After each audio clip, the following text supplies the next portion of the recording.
ठीक है ठीक है ठीक है।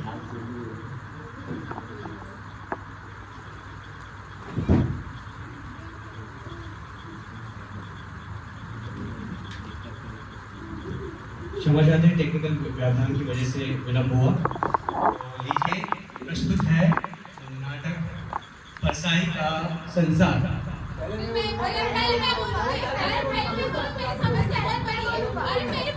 1008, 2008 और 2024 तक के महाराज आ रहे हैं। महाराज की जय हो, महाराज की जय हो, महाराज की जय हो। बस बस बस। हाँ मंत्री जी महाराज, आज तो चमक रहे हो। थैंक यू महाराज। शुरू करें महाराज? हाँ शुरू करें। हमारे प्रिय राजा के आदेश से आज के दरबार शुरू की जाती है। अरे साथ सभी लोग एक एक कर बोलेंगे। महाराज, इस महीने मुझे राशन में 100 ग्राम शक्कर कम मिली। महाराज, मेरा आधार कार्ड नहीं बना है। महाराज, पटवारी मेरा पट्टा नहीं दे रहा। ओहो, बड़ी गंभीर समस्या है मंत्री जी महाराज। मगर इससे गंभीर समस्या हमें सुनाई पड़ रही है जी। प्रजा में बहुत हल्ला मचा है कि भ्रष्टाचार बहुत फैला हुआ है। भाई हमने तो कहीं नहीं देखा, अगर आपने देखा हो तो बताएं। महाराज, जब आपको नहीं दिखा तो हमें कैसे दिखेगा? नहीं ऐसी बात नहीं है भाई, कभी कभी जो मुझे नहीं दिखता हो सकता तुम्हें दिखता हो। जैसे मुझे बुरे सपने नहीं दिखते मगर तुम्हें तो दिखते होंगे। महाराज, कल रात में दिखा था। वो तो सपनों की बात है ना महाराज। मगर फिर भी तुम लोग सारे राज्य पर ढूंढ कर देखे, अगर कहीं भ्रष्टाचार मिले तो हमारे लिए नमूना के लिए थोड़ा सा लेते आए। वहाँ हमें नहीं दिखेगा महाराज। सुना है बहुत बारीक होता है महाराज। महाराज, हमारी आंखों में तो आपकी विराटता बसी हुई है। अगर हमें भ्रष्टाचार मिल भी गया तो उसमें हमें आपकी छवि दिखेगी। क्यों भाइयों? क्योंकि हमारी आंखों में तो आपकी सूरत बसी है ना महाराज। पर महाराज, अपने राज्य में एक ऐसी जाति रहती है। अच्छा कौन सी? उन्हें विशेषज्ञ कहते हैं महाराज। विशेषज्ञ? जी महाराज, सुना है उनके पास एक ऐसा अंजन होता है जिसे आंखों में लगाकर बारीक से बारीक चीज दिखाई देने लगती है। हाँ जी महाराज। तो मंत्री जी महाराज। ये कार्य उन्हें सौंप दिया जाए। जी महाराज। चलो भाई। उस दिन राजा जी ने विशेषज्ञ जाति के 5 आदमी बुलाए और उनसे कहा, विशेषज्ञ, सुना है हमारे राज्य पर भ्रष्टाचार बहुत है, मगर वह कहाँ है हमें पता ही नहीं चलता। भाई आप लोग उसे खोजें और हमारे पास ले आए ताकि हम भी तो देखें वह होता कैसा है। जैसे महाराज की आज्ञा। उसी दिन से विशेषज्ञ जाति ने छानबीन शुरू कर दी। फिर 2 महीने बाद राजा का दरबार लगा। तब महाराज ने पूछा, विशेषज्ञ, क्या तुम्हारी जांच पूरी हो गई? जी सरकार। क्या तुम्हें भ्रष्टाचार मिला? बहुत स्वागत। तो ला दो महाराज को दिखाओ, दिखाओ, दिखाओ। महाराज को दिखाना दो। हुजूर, वो हाथ की पकड़ में नहीं आता। वो स्थूल नहीं है महाराज, वो सूक्ष्म है। उचर महाराज। वो सर्वत्र व्याप्त है। उसे देखा नहीं जा सकता। महाराज, उसे अनुभव किया जा सकता है। विशेषज्ञ, तुम कहते हो कि वह सूक्ष्म है, अगोचर है, सर्वव्यापी है, क्योंकि ईश्वर है। ये गुण तो ईश्वर के होते हैं। हाँ महाराज, तो भ्रष्टाचार ईश्वर हो गया है। पर वह कहाँ है? कैसे अनुभव होता है? वो सर्वत्र है महाराज। वो इस भवन में है। वो आपके सिंहासन में महाराज। सिंहासन में? हाँ महाराज। आपके सिंहासन में। महाराज, पिछले महीने आपने सिंहासन की रंगाई के लिए जिस बिल का भुगतान किया था वो बिल झूठा था महाराज। वो वास्तव में दुगने दाम का था। आधा पैसा बीच वाले खा गए महाराज। आपके पूरे शासन में भ्रष्टाचार है महाराज। हाँ महाराज, आपके आपके शासन शासन में में भ्रष्टाचार है। और वो मुख्यतः घूस के रूप में है। ये तो बड़े चिंता की बात है। जी महाराज। आप लोग इसका कोई समाधान बताओ भाई। महाराज, आप चिंता ना कीजिए, हमने इसकी भी योजना तैयार की है। वो क्या? जैसे आपको भ्रष्टाचार मिटाने के लिए अपने शासन में बहुत से फेयर करने पड़ेंगे महाराज। एक तो भ्रष्टाचार के मौके मिटाने होंगे। जैसे कि महाराज ठेका है तो ठेकेदार है, और ठेकेदार है तो अधिकारियों को घूस है। ठेका मिट जाए तो अधिकारियों को घूस मिट जाए। क्यों भाई हो? हाँ महाराज। अच्छा, तुम अपनी सारी योजना यहाँ रख जाओ। हम और हमारे दरबारी इस पर विचार करेंगे। जैसे महाराज क्या? विशेषज्ञ चले गए। राजा ने और दरबारियों ने भ्रष्टाचार मिटाने की योजना का पढ़ा, उस पर विचार किया। विचार करते करते दिन बीतने लगे और राजा का स्वास्थ्य बिगड़ने लगा। और एक दिन एक दरबारी ने आके कहा, अरे बढ़ता जा रहा है महाराज। उन विशेषज्ञों ने तो आपको झंझट में डाल दिया। हाँ मंत्री, मुझे भी रात में नींद नहीं आती है। महाराज ऐसी योजना को तो आग के हवाले कर देना चाहिए, जिससे आपकी नींद में खलल पड़े। हाँ बिल्कुल। पर करे क्या, आपने भी भ्रष्टाचार मिटाने की योजना का अध्ययन किया था, पर तुम क्या कहते हो, क्या उसे उपयोग में लाना चाहिए? महाराज ये योजना क्या है, एक मुसीबत है। हमें तो कोई ऐसी तरकीब चाहिए। जी महाराज, जिससे बिना कुछ उलटफेर किए भ्रष्टाचार मिट जाए। भाई हम भी यही चाहते हैं, मगर करे क्या? भाई हमारे दादा को जादू आता था, मुझे तो वो भी नहीं आता। महाराज क्या करें? उसी दिन दरबारियों ने राजा के सामने एक साधु को पेश किया और कहा, गुरु सा गली गली, गुरु सा गली गली, गुरु सा गली गली, गुरु सा गली गली। महाराज एक गुफा में तपस्या करते हुए महान साधक को लेके आए हैं। सुना है इन्होंने सदाचार का ताबीज बनाया है। हैं? वो मंत्र तो सीख दे महाराज, इसे बांधने से आदमी सदाचारी हो जाता है। वास्तव में महाराज? हाँ। साधु ने अपने झोले से एक ताबीज निकालकर राजा को दी और राजा बोले, गिली गिली गिली गिली गिली गिली गिली गिली गिली गिली गिली गिली गिली। हे साधु, मुझे इस ताबीज के बारे में विस्तार से बताइए। ये ताबीज बांधकर मनुष्य सदाचारी कैसे हो जाता है? साधु ने समझाया, महाराज सदाचार और भ्रष्टाचार तो मनुष्य की आत्मा में होता है, बाहर से नहीं आता। जब विधाता मनुष्य को बनाता है तब किसी में ईमान की कील फिट कर देता है और किसी में बेईमानी की। इसी ईमान और बेईमानी की कील से सदाचार के स्वर निकलते हैं।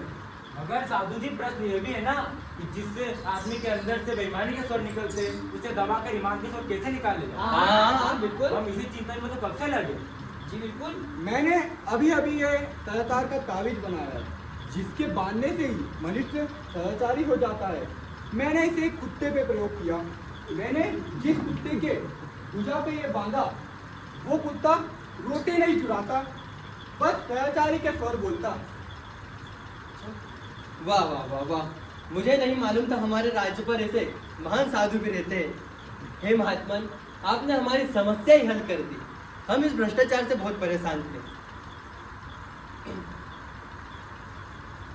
हम आपके लिए हमारी प्रजा में एक कारखाना खोल देते हैं, मगर हमें लाखों नहीं करोड़ों ताबीज चाहिए।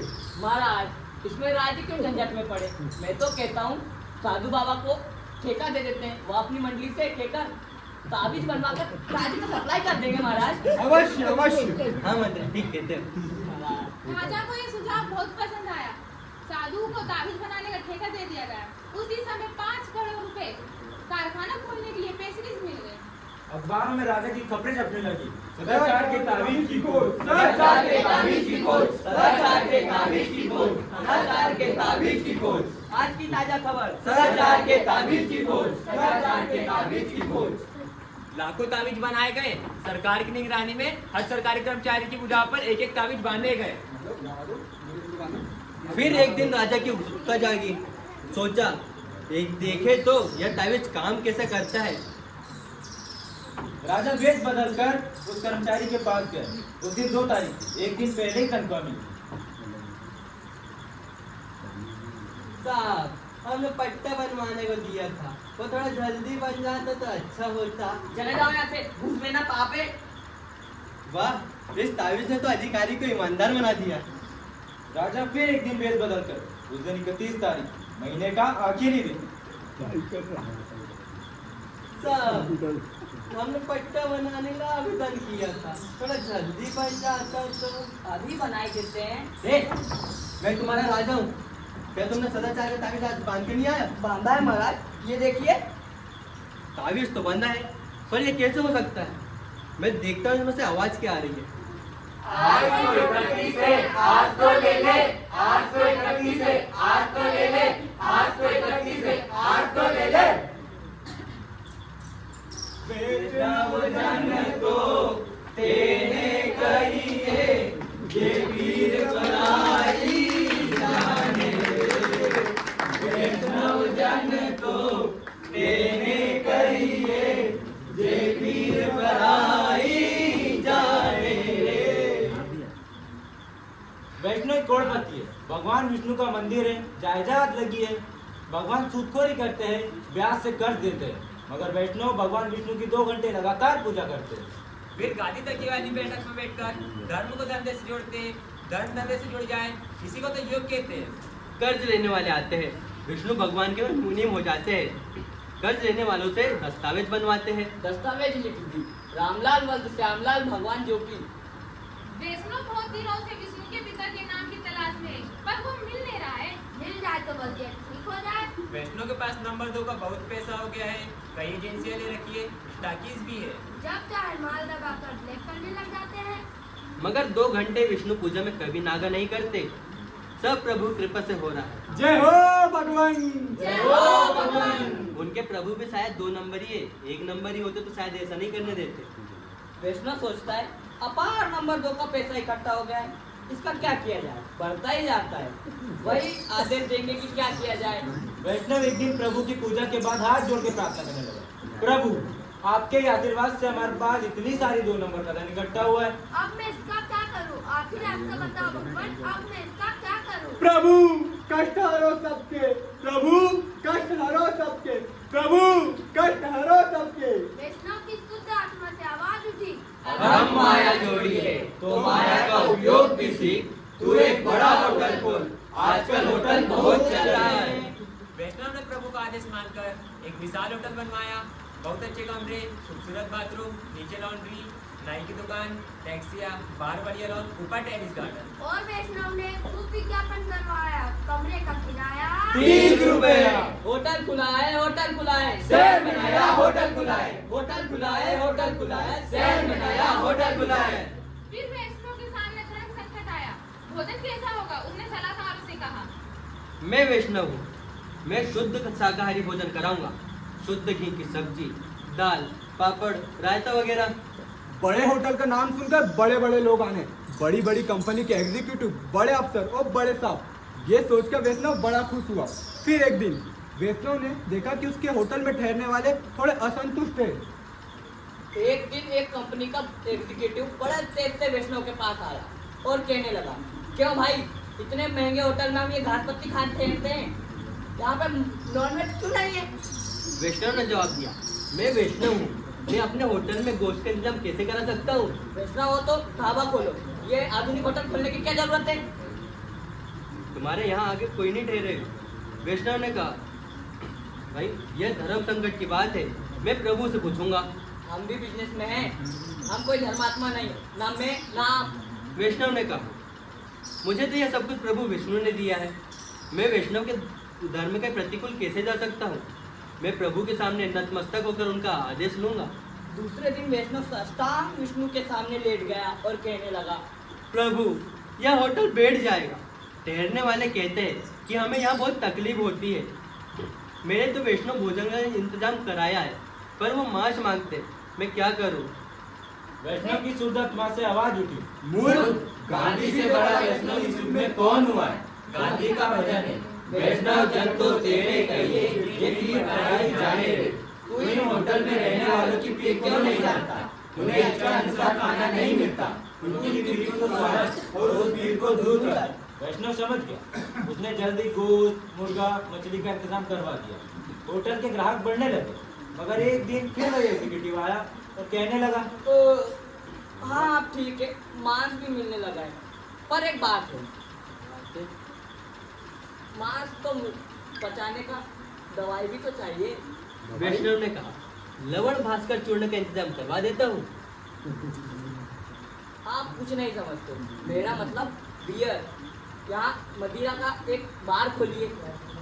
वैष्णव सन्न रह गया, शराब? जब शराब यहाँ कैसे पी जाएगी? मैं प्रभु के चरण अमृत का इंतजाम करा सकता हूँ, मगर शराब, हे राम। दूसरे दिन वैष्णव ने फिर प्रभु से कहा,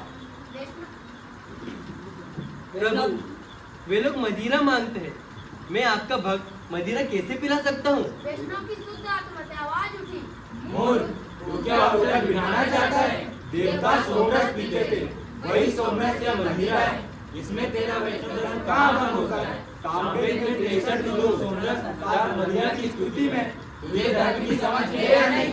वैष्णव समझ गया, उसने होटल में बार खोल दिया। अब होटल ठाठ से चलने लगा। वैष्णव खुश था। फिर एक दिन एक आदमी आया, उसने कहा, हाँ अब होटल ठीक है, शराब भी है, गोश्त भी है, मगर मरा हुआ गोश्त हो, हमें तो जिंदा गोश्त भी चाहिए। वैष्णव ने पूछा, यह जिंदा गोश्त कैसा होता है? मेरा मतलब केवरे, जिसमें औरत नग्न होकर नाचती है। वैष्णव ने कहा, केवरे? अरे बाप रे बाप। उसमें अरे बाप रे बाप की क्या बात है, सभी बड़े होटल में चलता है, तुम भी खोल दो तो यहाँ पर कमरों में किराया बढ़ा सकते हो। वैष्णव ने कहा, मैं कट्टर वैष्णव हूँ, मैं प्रभु से पूछूंगा। दूसरे दिन फिर वैष्णव प्रभु के चरणों में था और कहने लगा, प्रभु, वे लोग कहते हैं कि होटल में नाच होना चाहिए, आधा नग्न या पूरा नग्न। वैष्णव की शुद्ध आत्मा से आवाज उठी। मूर्ख, कृष्णावतार में मैंने गोपियों को नचाया था, कीर्तन तक किया था, तुझे क्या संकोच है? प्रभु की आज्ञा से वैष्णव ने केवरी भी चालू कर दिया। अब कमरे भरे रहते थे, शराब, गोश्त और कैबरे। वैष्णव बहुत खुश था, प्रभु की आज्ञा से होटल भरा रहता था। कुछ दिनों बाद ग्राहक ने बेहरा से कहा, ए, इधर आओ, जी साहब बोलिए। इधर और कुछ भी मिलता है? और क्या साहब? अरे यही मन बहलाने का कुछ ऊंचे किस्म का माल। नहीं साहब, इस होटल में ये सब नहीं चलता। अच्छा क्यों भाई, इस होटल में कौन ठहरेगा? इधर रात में मन बहलाने का कोई इंतजाम क्यों नहीं है? केवरे तो है साहब। केवरे? हाँ, केवरे तो दूर का होता है, हमें तो एकदम पास का चाहिए, एकदम गर्म माल, कमरे में। वैष्णव फिर धन संकट में पड़ गया। दूसरे दिन वैष्णव फिर प्रभु की सेवा में गया, प्रार्थना की। कृपा निधान। ग्राहक लोग नारी मांगते हैं, पाप की खान। भाई मैं तो जहाँ तक हो सके मैं इससे दूर रहता हूँ। अब मैं क्या करूँ? वैष्णव की शुद्ध आत्मा से आवाज उठी। मूर्ख, यह तो प्रकृति और पुरुष का संयोग है, इसमें क्या पाप और क्या पुण्य, चलने दे। वैष्णव ने वेरों से कहा, वेटर, इधर आओ। हाँ सर बोलिए। चुपचाप इंतजाम करवा दिया करो, मगर पुलिस से बचकर, और 25% भगवान की भेंट ले लिया करो। हाँ हाँ सर, आप सही बोल रहे हो। अब वैष्णव का होटल खूब चलने लगा, शराब, गोश्त, केवरे और औरत। वैष्णव धर्म बराबर निभा रहा था। वैष्णव ने धर्म को धंधे से खूब जोड़ा। सुनो सुनो सुनो, गाँव वालों सुनो, सुनो सुनो सुनो, गाँव वालों सुनो, आज की ताजा खबर सुनो, सुनो सुनो सुनो, गाँव वालों सुनो, सुनो सुनो सुनो, आज की ताजा खबर सुनो। सरकार ने घोषणा की है कि इस बार सरकार अधिक अन्न पैदा करेंगी और साल भर में आत्मनिर्भर हो जाएंगी। और अगले ही दिन कागज के कारखाने को 10 लाख कागज का ऑर्डर दे दिया गया। प्रधानमंत्री सचिवालय से फाइल खाद्य विभाग को भेज दी गई और खाद्य विभाग ने इसको इस फाइल से कितना अनाज पैदा होना है और उसे अर्थ विभाग को भेज दिया। अर्थ विभाग में फाइल के साथ नोट नक्की करके उसे कृषि विभाग में भेज दिया गया। बिजली विभाग ने उसमें बिजली लगाई और सिंचाई विभाग को भेज दिया गया। सिंचाई विभाग पर फाइल पर पानी डाला गया। और अब यह फाइल गृह विभाग भेज दी गई। गृह विभाग ने इसे एक सिपाही को सौंपा। सेठ साहब, पुलिस के निगरानी में यह फाइल राजधानी से लेकर तहसील तक के हर दफ्तर में ले जाई गई। हर दफ्तर में फाइल की आरती उतार के उसे दूसरे दफ्तर भेज दिया जाता। जब फाइल हर दफ्तर जा चुकी थी, तब उसे पक्की जानकर फूड कॉर्पोरेशन को भेज दिया गया। उस पर लिख दिया गया कि फसल काट ली जाए। इस तरह 11 लाख एकड़ फसलों की फाइल पक्की जानकर फूड कॉर्पोरेशन में पहुंच गई। एक दिन एक किसान सरकार से मिला और उसने कहा, हम किसानों को आप जमीन, पानी और बीज दिला दीजिए और ताकि हम देश के लिए भरपूर अनाज पैदा कर सके। सरकारी प्रवक्ता ने जवाब दिया, अन्न की पैदावार के लिए अब किसानों की कोई जरूरत नहीं है। हम 10 लाख एकड़ कागज पर अन्न पैदा कर रहे हैं। कुछ दिनों बाद सरकार ने बयान दिया, मेरे प्यारे भाइयों और बहनों, मैं आपसे समझ आता हूँ कि हम इस साल ये संभव नहीं कर सकते, मगर मैं विश्वास दिलाता हूँ कि हम आगामी साल जरूर खाद्य में आत्मनिर्भर हो जाएंगे। और उसी ही दिन कागज के कारखाने को 20 लाख एकड़ कागज बनाने का ऑर्डर दे दिया गया। गणपति बप्पा मोरया, गणपति बप्पा मोरया, गणपति बप्पा मोरया, मंगल मूर्ति मोरया, गणपति बप्पा मोरया, गणपति बप्पा मोरया, मंगल मूर्ति मोरया, ऊर्जावर्ती लोकैया, ऊर्जावर्ती लोकैया, गणपति बप्पा मोरया, गणपति बप्पा मोरया, अगले वर्ष तू जल्दी आ, अगले वर्ष तू जल्दी आ, गणपति बप्पा शहर में गणेश उत्सव बड़ी धूम से मनाया जाता है। और जब से वो प्रथा कुछ ऐसी चली कि सभी जाति के लोग अपने अपने जाति की गणेश जी रखने लगे। रेलियों के अलग गणेश जी, ब्राह्मणों के अलग गणेश जी, अग्रवालों की भी अलग गणेश जी। 25-30 तरह के गणेश उत्सव मनाए जाते हैं। 9-10 दिन तक खूब भजन कीर्तन पूजा पाठ। आखिरी दिन गणेश विसर्जन के लिए जो जुलूस निकलता है उसमें सबसे आगे ब्राह्मणों के गणेश जी होते हैं। इस साल ब्राह्मणों का गणेश जी का रथ उठने में जरा सी देर हो गई। तो रेलियों का गणेश जी आगे हो गए। जब ये बात ब्राह्मणों को मालूम हुई तो वे बड़े क्रोधित हुए। तो बोले तेलियों की गणेश की ऐसी की तैसी हमारा गणेश आगे जाएगा। गणपति बप्पा मोरया! गणपति बप्पा मोरया! गणपति बप्पा मोरया! गणपति बप्पा मोरया! गणपति बप्पा मोरया! गणपति बप्पा।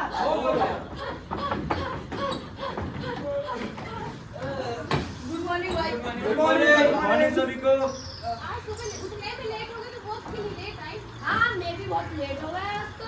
भाई एक बात बताऊं? हाँ भाई जी बताइए।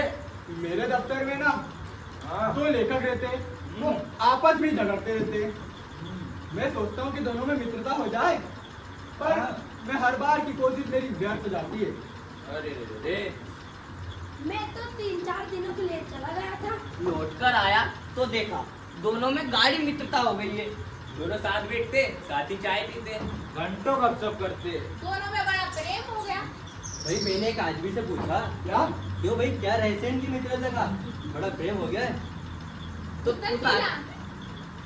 उस आदमी ने कहा कुछ नहीं भाई, अब दोनों लेखक मिलकर तीसरे लेखक के उखाड़ने में लगे हैं। चलो कबड्डी खेलते हैं। हाँ, चलो, चलो, चलो, चलो। ये गई, चलो, चलो, चलो, चलो। हाँ, मैं खेल रहा हूँ। अरे ठीक है मैं आती हूँ। आजा, आजा। कबड्डी कबड्डी कबड्डी चोपड़ा था वो सानी के बंगले लगे हुए थे, बीच में एक दीवार थी, दोनों ने एक कुत्ते पाले हुए थे। चल चल शाबाश। कबड्डी कबड्डी कबड्डी कबड्डी कबड्डी कबड्डी कबड्डी कबड्डी। कुत्ते बड़े भयंकर थे। मोहल्ले वाले डर डर के सड़क पे कुत्ते के नाम नहीं करते थे। ये चोपड़ा साहब और सानी साहब को अलग से कुत्ते रखने की जरूरत नहीं थी, वे दोनों ही काफी थे। अरे अब मैं जाऊंगा, वो अकेला है, मैं मार के आऊंगा। आजा। कबड्डी कबड्डी कबड्डी कबड्डी कबड्डी। एक दिन चोपड़ा साहब का कुत्ता सानी साहब के हाथे में घुसा, या सानी साहब का कुत्ता चोपड़ा साहब के हाथे में, मगर दोनों कुत्ते लड़ते हुए भाग गए। मेरा समझ लिया। चोपड़ा साहब और सहानी साहब फौरन रोड पर आ गए। चोपड़ा साहब ने कहा 10 बार समझाया ना हमने कुत्ते को संभाल कर रखा करो। क्यों नहीं रखते हो? तू अपने कुत्ते को संभालना। वही तो हमारे हाथ में घुस आया था, न जाने कि चोर नस्ल का कुत्ता है तुम्हारा। चोर नस्ल का कुत्ता है तुम्हारा। हाँ, चोर नस्ल का कुत्ता है तुम्हारा। तो तुम चोर नस्ल के और तुम्हारा कुत्ता चोर, जैसा मालिक वैसा कुत्ता। चोर तुम हो जी, पीडब्ल्यूडी के ठेकेदार के पैसे खा के अपना बंगला बनवा लिए। हाँ। तुम 420 हो, इसमें भी कैसे ठान करते हो? हाँ, तुम 420 हो। दोनों कुत्ते अपनी मालिक की टांगों से लिपट कर उन्हें प्रोत्साहित करते हुए कह देता हूँ गोली मार दूंगा अगर तुम्हारा कुत्ता इधर आए तो, अगर तुम्हें भी। अबे तू गोली मारेगा कुत्ते की औलाद। तू सुअर की औलाद। वहाँ भी लग गई। एक राहगीर ने पूछा क्यों जी मामला क्या है? उस आदमी ने जवाब दिया, कुछ नहीं जी, कुत्तों की लड़ाई है।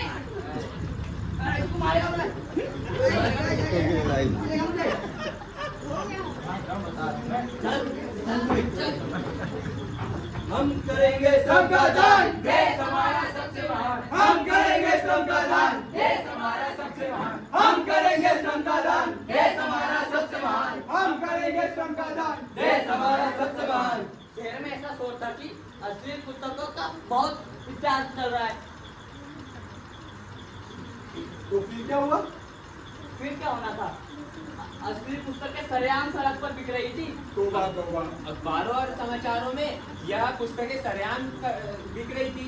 हाँ, फिर 10-12 समाज सुधारक युवकों ने टोली बनाई और तय किया हम जहाँ भी मिलेंगे ऐसे साहित्य को छीन लेंगे और उसकी सार्वजनिक रूप से होली जलाएंगे। होली जलाएंगे, होली जलाएंगे, होली जलाएंगे। हम करेंगे श्रम का दान, देश हमारा सबसे महान। हम करेंगे श्रम का दान। देश हमारा सबसे महान। उन्होंने एक दुकान में छापा मारा, वहाँ से 20-25 अरे, अरे, ये क्या है? हम करेंगे श्रम का दान, देश हमारा सबसे महान। हम करेंगे श्रम का दान। देश हमारा सबसे महान। भाई एक के पास 2 से 3 किताबें थी। मुखिया ने कहा, भाई आज तो देर हो गई, कल किसी अखबार में समाचार देकर परसों किसी सार्वजनिक जनस्थान पर इसे जलाएंगे, ताकि लोगों पर भी इसका असर पड़ेगा। कल शाम को सब मेरे घर पर मिलो। बैठो बैठो सब बैठो बैठो, ठीक है। अभी मैं पुस्तक इकट्ठी नहीं ले जा सकती हूँ। 20-25 है, पिताजी और चाचा जी है, उन्होंने देख लिया तो आफत हो जाएगी। 3-4 लोग पुस्तक उठाकर ले जाओ, कल शाम को ले आना। दूसरे दिन सब मिले, अगर किताब कोई नहीं लाया था, मुखिया ने कहा लाओ लाओ किताबें दे दो, मैं बोरे में छिपा के रख दूं, कल जलाने बोरा लेके चले गए। किताबें कोई नहीं लाया था। एक ने कहा, आज नहीं, परसों जलाना, पहले पढ़ तो ले। दूसरे ने कहा, अभी हम पढ़ रहे हैं और किताबें जब्त कर ही ली है। उस दिन किताब जलाने का कार्यक्रम नहीं जम सका। तीसरे दिन तय हुआ कि हम लोग तीसरे दिन मिलेंगे। फिर तीसरे दिन फिर किताब कोई नहीं लाई। एक ने कहा, किताब फादर के हाथ पड़ गई है, वे पढ़ रहे हैं। दूसरे ने कहा, भाभी उठा के ले गई, बोली कि 2-3 दिन में पढ़ के वापस कर दूंगी। चौथे ने कहा, पड़ोस की चाची ले गई है, लौटा दे तो 2-3 दिन में जला देंगे। अश्लील पुस्तकें कभी जलाई ही नहीं गई, अब उसे और व्यवस्थित ढंग से पढ़ी जा रही है।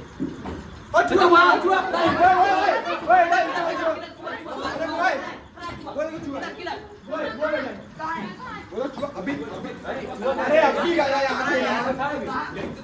चलो चलो बैठो बैठो, एक बात बताता हूँ। यह कहानी स्टीनबेक के लघु उपन्यास की है। चाहता तो लेखक का नाम शीर्षक चूहा और मैं भी रख सकता था, पर मेरा अहंकार चूहे ने नीचे कर दिया था। जो मैं नहीं कर सकता वो मेरे घर का चूहा कर लेता है। जो इस दिन देश का सामान्य आदमी नहीं कर पाता वो उस चूहे ने कर दिया। भाई इस घर में एक मोटा चूहा होता है। जब छोटे भाई की पत्नी थी तब घर में खाना बनता था। इस बीच पारिवारिक दुर्घटनाओं के बीच बहनों की मृत्यु के कारण हम कुछ दिन बाहर रहे। इस चूहे ने अपना अधिकार मान लिया कि मुझे खाने को इसी घर में मिलेगा। ऐसा अधिकार आदमी भी नहीं मान पाया, चूहे ने मान लिया है। लगभग 45 दिन घर बन रहा। मैं जब अकेला लौटा तो मैंने देखा कि चूहे ने मस्त घर पे भरपेट खा लिया है और पूरी कॉकरी फर्श पे गिरा दी है।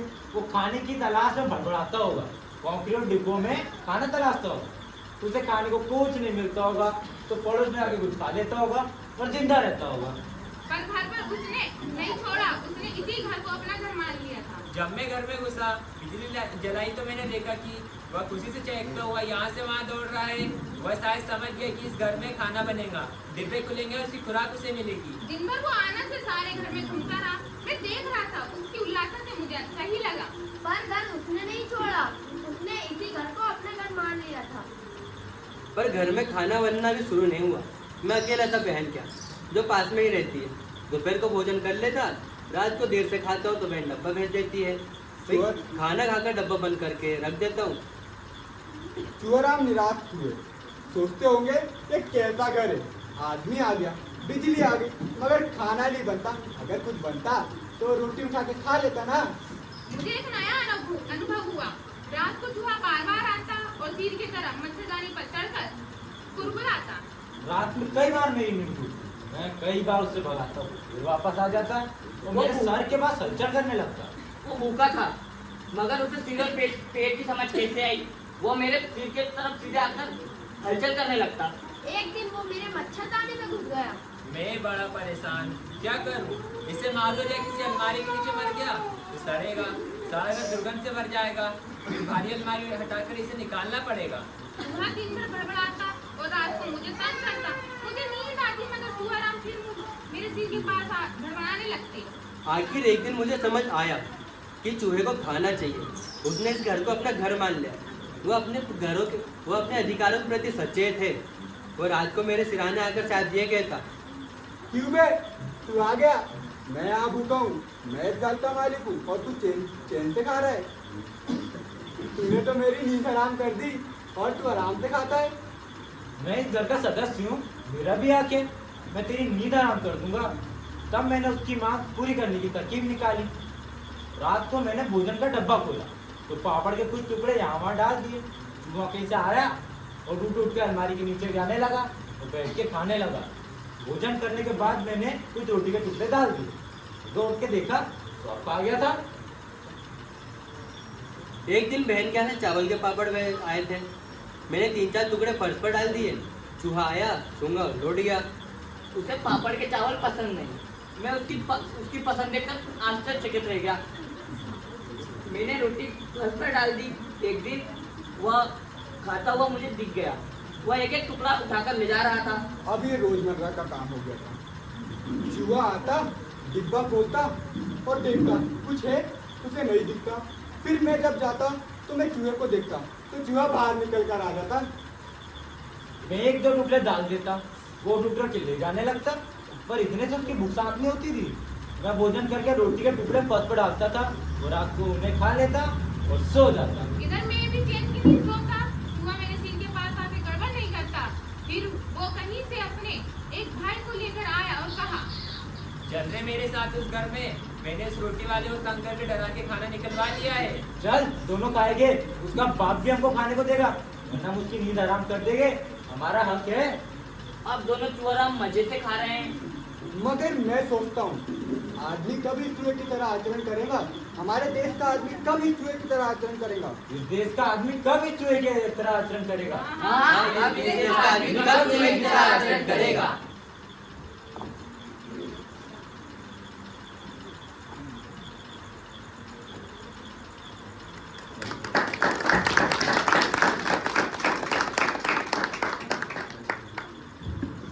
ये प्रस्तुति परसाई का संसार, परसाई जी की कुछ व्यंग्य रचनाओं पर।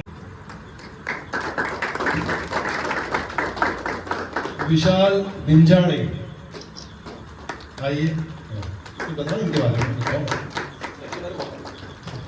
विशाल बारवे जो है, हाँ इसके पहले जो विशाल बारवे थे, ये आपका सारणी रहते आपने सारणी रहते हैं। सारणी से अभी फिलहाल 2 वर्षों से ये अपने नाना जी के यहाँ पे रह रहे हैं और यहाँ पर एक्सीलेंस स्कूल में पढ़ते हैं। और ये हमारे पिछले वर्ष जो नाटक हुआ था सुखिया मर गया भूख से, उस वहाँ से जुड़े थे। और आज इनकी हमारे साथ में तीसरी प्रस्तुति। इसके पहले हम लोगों ने एक नुक्कड़ नाटक भी किया था और ये इसको मिलाकर, इस प्रस्तुति को मिलाकर 3 प्रस्तुति है और आगे भी हमारे साथ में कंटिन्यू जुड़ते रहेंगे।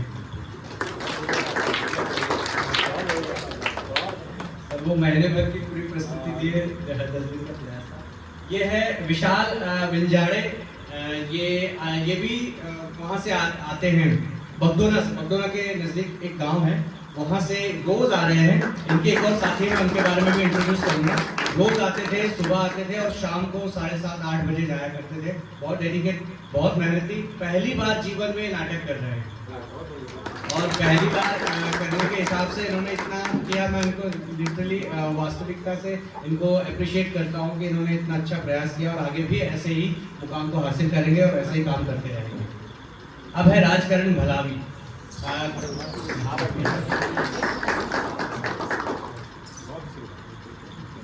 राजकरण को ये बच्चा 6वीं क्लास में था तब हमने इसको पहली बार हमारे नाटक में लाया था। नाट्य विधा में इसका पदार्पण हुआ था और वो था वर्ष 2018 और वो नाटक हुआ था अबूल कोर को। और उस समय से ये हमारे साथ में जुड़ा हुआ है, कंटिन्यू कुछ ना कुछ करते रहता है। सर कुछ करना है, लेकिन मेरी व्यस्तताओं के कारण मैं समय ज़्यादा दे नहीं पाया, इसलिए इतने वर्षों में मैं सिर्फ 3 ही नाटक करता है। ये मेरी खामी भी है, लेकिन मैं इसको ज़रूर ठीक भी करूँगा ताकि ऐसे घोड़ा डूंगरी में ऐसे नाट्य प्रदर्शन बार बार होते रहे और आप लोगों को ऐसे आनंद मिलता रहे। अगला है सागर मरार। सागर मरार जो पिछला आपने नाटक देखा होगा, सुखिया मर गया भूख से, इसको डायलॉग याद है, इसको जितने डायलॉग दिए गए इसको डायलॉग पूरे याद है। तो मैंने कहा चलो ठीक है। इसके शुरुआत में थोड़ी प्रॉब्लम आ रही थी तो हमने थोड़ा सा तोड़ निकाला था कि इसको छोटे डायलॉग देते और इसको, लेकिन इसकी एक अच्छी आदत है कि इसको याद अच्छा होगा। तो छोटा डायलॉग को लेकिन याद अच्छे से कर लेगा। इसको क्यों आपको मैं एक बता दूं, इसमें मेरी भी एक गलती थी। मैंने उसको थोड़ा सा डर के कारण भी ऐसा किया था कि मैं इसको स्क्रिप्ट नहीं दिया। बाकी सभी के पास में स्क्रिप्ट थी, नहीं इसके पास में ये स्क्रिप्ट प्रयोग है। हाँ। नहीं नहीं, उसमें बुरा कुछ भी नहीं है, आपका संदेश जा रहा है ना, वो कोई बात नहीं। तो इसने कंठस्थ याद किया कि इसके बाद मेरा डायलॉग आता है। जिनके पास में स्क्रिप्ट होती है, स्क्रिप्ट में एक रहता है कि हाँ ये वाला डायलॉग आ रहा है, इसके बाद मेरा नंबर आएगा भाई। तो वो देख के उसको कॉन्फिडेंस आ सकता है, उसको हाँ उसको मालूम होता है कि भाई इसके बाद आएगा। लेकिन इसके पास तो कुछ था ही नहीं, फिर भी वो लगता था। इसकी माइंड पावर, इसकी मेमोरी बहुत शार्प है, ये बच्चा बहुत आगे जाएगा। अगले हैं अंबर मोहबे। अंबर मोहबे भी विशाल, जिनका मैंने जिक्र किया, ये भी पगडुना के पास से आते हैं। रोज ये दोनों दोस्त आते थे और शाम को ही जाते थे, और बहुत इन्होंने मेहनत की है। इनका भी पहला ही जीवन का पहला नाटक है। ये भी बहुत आगे जाएंगे, बहुत मेहनत की है इन्होंने। मैं क्योंकि काम को करने के लिए कई बार गुस्सा भी हो जाता था, क्योंकि मैं मोहल्ले में काम करता था। मेरे कुछ सोसाइटी के कुछ लोग हैं यहाँ पे बैठे हुए हैं, मेरे कुछ पड़ोसी, मेरे कुछ रिश्तेदार में जानते हैं कि कभी कभी काम को करने के लिए टेम्पर लूज करना पड़ता है, क्योंकि सर बिल्कुल समझ सकते हैं, क्योंकि कभी कभी कुछ तरीके अपनाने होते हैं ताकि बच्चा उस पॉइंट तक पहुँच जाए। कि हर बार प्रेम की भाषा या गुस्से की भाषा काम नहीं करती, तो इसलिए अलग अलग करना पड़ता था। लेकिन फिर भी इन लोगों ने कभी चू नहीं किया कि नहीं सर हम नहीं करेंगे। डर भी लगता था कि भाग जाएंगे बच्चे, लेकिन फिर भी मुझे ऐसा लगता था नहीं ये करेंगे, और किया इन लोगों ने। अगले हैं गगन राज विके। गगन और राजकरण, ये दोनों 2018 की हमारे वर्कशॉप के ही स्टूडेंट है, उसी समय के एक्टर है। जो अबुल कोर को हमने नाटक किया था बालाजी लॉन में, उस समय से हमारे साथ में जुड़े हुए और आज कंटिन्यू जुड़ते जा रहे हैं, काम करते जा रहे हैं। और राजकरण और ये दोनों मिलकर वीडियो भी बनाते हैं। धीरे धीरे ये अपने वीडियो पे काम को और बढ़ाने वाले हैं, काम कर रहे हैं। मैं इनको भी अप्रिशिएट करता हूँ। अंत में है जिया कहार। जिया कहार, जिया एकमात्र लड़की हमारे ग्रुप में। वाह बिटिया, कमाल है। जितनी सहज भाव से इस लड़की ने अभिनय किया और उनके बीच में जितनी सहजता से खड़ी नजर आ रही है, ये साधारण बात नहीं है। इसने अपने आप को सही शब्दों में कहा जाए रंग कर्म के लिए समर्पित कर दिया। मेरा बेटा, आपको बहुत बहुत आशीर्वाद। मैं आपको बताऊं कि जो परसाई जी हैं, वह हैं इसलिए कहता हूँ कि उनकी जिंदा रचनाएं हैं। ऐसा व्यक्ति कभी नहीं बनना। जैसे तुलसीदास जी की रामचरितमानस है, रोज हमारे पास में है, हम ऐसे तुलसीदास जी को बराबर कैसे घोषित कर सकते हैं। तो परसाई जी, जो कि हमारे मध्य प्रदेश के टिमरनी से जुड़े, गाडरवाला से जुड़े, जबलपुर से जुड़े, वहीं पर उन्होंने अध्ययन अध्यापन किया। ऐसे व्यक्ति जिनकी श्रृंखलाबद्ध उस जमाने में मैं कबीरा खड़ा बाजार में, ये अखबारों में निकला करता था। इनके कई व्यंग रचनाएं मैंने पढ़ी। और जब मैं जेएच कॉलेज में पढ़ता था, तब वो हमारे सोशल गैदरिंग में आए भी थे चीफ गेस्ट बनकर, और उनको मैंने प्रत्यक्ष रूप से सुना। हर बात उन्होंने अपनी अनूठी ढंग से कही और हर बात पे ताली बजती थी।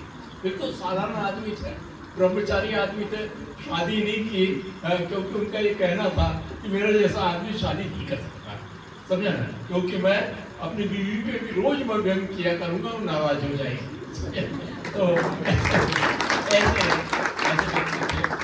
तो इन सबसे बड़ी बात गुप्ता जी क्या है, इस पूरे बीच में बेटा आपके जो राकेश सर हैं, समझे ना, उनको मैं आशीर्वाद नहीं दूंगा, बल्कि इनके समर्पण भाव को मैं नमन करता हूँ, उनके आगे नतमस्तक हूँ। क्योंकि इतने अभाव में कोई व्यक्ति इतना कुछ करने की कोशिश करे, ये साधारण बात है ही नहीं। ये दीवाने लोग कर सकता है, करते हैं, पागल लोग करते हैं, या राकेश करता है। और उसके साथ अगर इसके साथ में आप हैं, ये बहुत बड़ी चीज़ है, साधारण चीज़ नहीं है। किसी शायर ने कहा है कि ज़मीन अब भी नहीं खाली, कुदरत बा कमालों से कोई पैदा तो कर ले, देखने वाली नजर पहले। ये जो देखने वाली नजर है, ये पैदा होने की जरूरत है। ये देखने वाली नजर विक्रांत गावंडे के पास में है, गुप्ता जी के पास में है, पांडे जी के पास में है, बस सबसे बड़ी बात आप लोगों के पास में है। मैं आप लोगों को नमन करता हूँ और ऐसे बच्चों को सुनिश्चित रूप से पुरस्कृत होना ही चाहिए। बेटा मेरा बहुत बहुत आशीर्वाद है, आप कहीं रहो नाट्यकर्म को बिल्कुल नहीं छोड़ना है, समझा ना? बिल्कुल बिल्कुल। और मैं ये चाहता हूँ कि ये छोटी सी राशि जो मेरी और विक्रांत जी की तरफ से है, राकेश जी ग्रहण करें।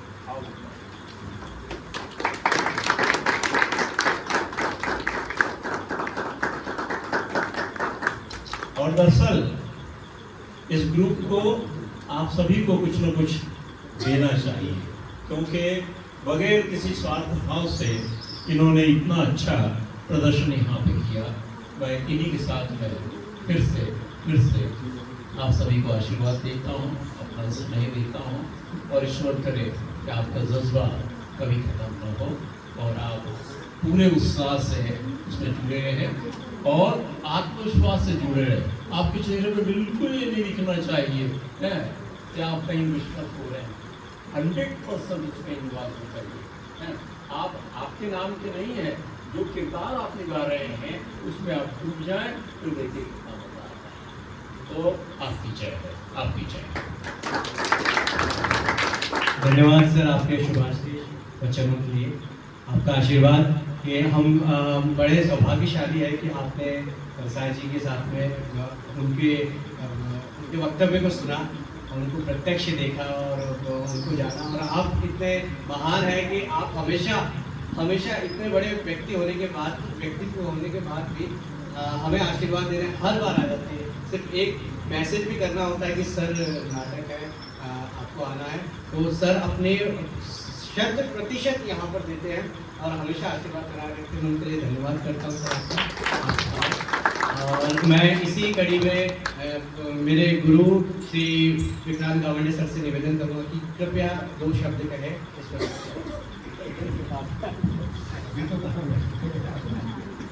प्रस्तुति बाकी बहुत बढ़िया थी और इन बच्चों ने जो मेहनत की है वो दिख भी रही थी। इन्होंने 10 दिन में जो मेहनत की है बहुत अच्छा, मतलब समय आपके लिए कम था क्योंकि ये श्रृंखला बहुत लंबी थी, आपकी लगभग 1 घंटे की थी। हाँ 40-40 मिनट थी और लगातार इसमें जो संवाद थे ये भी बड़े बड़े थे और जो पहली बार शामिल हुआ है उसके लिए बहुत मुश्किल काम है। ये हम समझ सकते हैं कितना मुश्किल है डायलॉग याद करना, उसको मंच पे प्रस्तुत करना। मंच पे आके आप खुद तैयारी कर लो, मंच पे आके आप भूल जाए, हो जाता है अरे क्या बोलना है, किसके बाद बोलना है, वो सब चीज़ें होती है। और इसमें तकनीक भी होती है और टाइमिंग भी होती है, वो टाइमिंग आप चूक गए तो भी मुश्किल हो जाती है। लेकिन बच्चों ने अच्छा प्रयास किया और मैं इनसे कहना चाहता हूँ कि बेटा आप लगे रहो और जैसे सर ने कहा है कि एकदम डूब के करो किरदार में। सर ने भी एक नाटिका की थी, हम लोग हाई स्कूल में थे, धर्म और विज्ञान, वो नाटिका राज्य स्तर पे पुरस्कृत हुई। सर के लिए एक बार ताली होना चाहिए, उसका संजय किया था।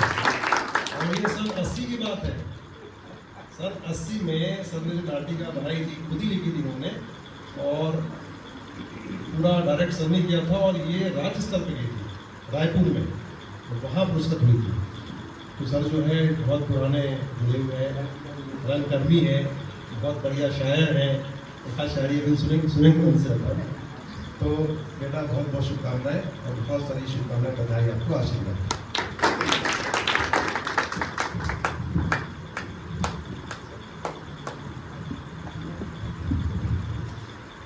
सर मैं बेशक सर को ये माइक्रोफोन दूंगा, उसके पहले मैं चाहूँगा कि गुप्ता अंकल कुछ 2 शब्द कहे, क्योंकि उनका भी वो जब से मैं उनसे जुड़ा तो शुरुआत में मैं ऐसे ही गया था, वो पता नहीं ऐसा कुछ संबंध बनता गया कि उनका ऐसा आशीर्वाद मिलता रहा कि वो सहयोग के तौर पे आने लगा।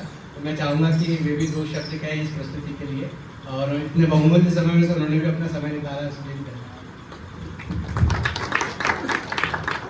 और सभी बच्चों ने बहुत अच्छी प्रस्तुति दी, उनके लिए मैं शुभकामनाएं देता हूँ। आने वाले समय में और इससे अच्छा परफॉर्मेंस करेंगे।